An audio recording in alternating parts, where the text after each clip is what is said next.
Jim again. Back to the shop.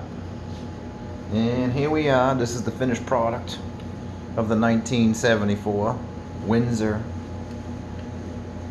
distributor. Now, doesn't that look better than it's just okay? Huh? What do you think about them apples? Right?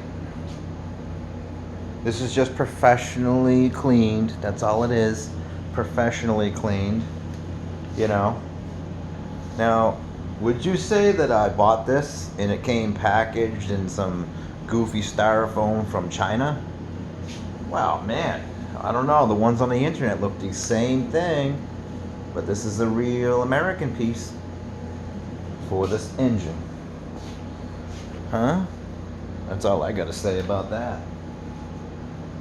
So, that's what you can do. Mint. Okay. Have a good day.